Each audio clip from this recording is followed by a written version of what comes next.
Taste the Daily. Tiruvallur மாவட்டம் திருத்தணியில் ஊராட்சி ஒன்றிய நடுநிலைப் பள்ளி கட்டிடத்தின் சிமெண்ட் பூச்சு இடிந்து விழுந்தது. முருகப்ப நகர் பகுதியில் இயங்கி வரும் ஊராட்சி ஒன்றிய நடுநிலைப் பள்ளியில் 100க்கும் மேற்பட்ட மாணவர்கள் பயின்று வருகின்றனர். இந்த நிலையில் பள்ளி கட்டிடம் சேதமடைந்துள்ளது குறித்து மாவட்ட கல்வித்துறை அதிகாரிகளுக்கு பலமுறை புகார் அளித்தும் நடவடிக்கை எடுக்கவில்லை என பெற்றோர்கள் குற்றம் சாட்டியுள்ளனர்.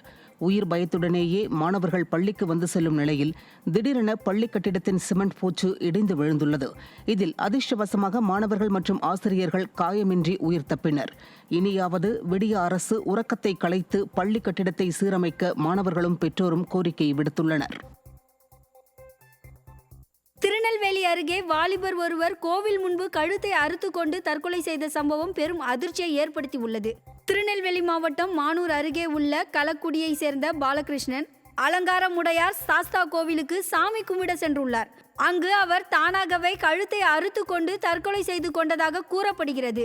தகவல் அறிந்த காவல்துறையினர் சம்பவ இடத்திற்கு சென்று உடலை கைப்பற்றி பிரேத பரிசோதனைக்காக அரசு மருத்துவமனைக்கு அனுப்பி வைத்தனர்.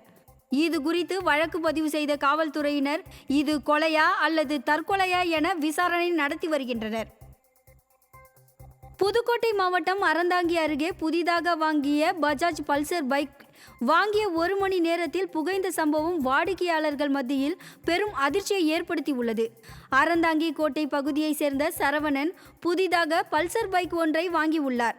புதிய பைக்கில் அணிவித்த மாலை வாடுவதற்குள் 1 மணி நேரத்தில் பைக் இன்ஜினில் இருந்து கரும் புகை வெளியானதை கண்டு அதிர்ச்சி அடைந்த சரவணன் பைக்கை எடுத்து சென்று ஷோரூமில் நிறுத்திவிட்டு மாற்றாக புதிய பைக் தருமாறு முறையிட்டுள்ளார். ஆனால் ஷோரூம் தரப்பிலிருந்து அலட்சியமாக பதில் சொல்லப்பட்டதால் ஆத்திரமடைந்த சரவணன் தனது உறவினர்களுடன் சேர்ந்து நிறுவன ஊழியர்களுடன் வாக்குவாதத்தில் ஈடுபட்டார். இச்சம்பவம் வாடிக்கையாளர்களுக்கு மத்தியில் பெரும் அதிர்ச்சியை ஏற்படுத்தி உள்ளது.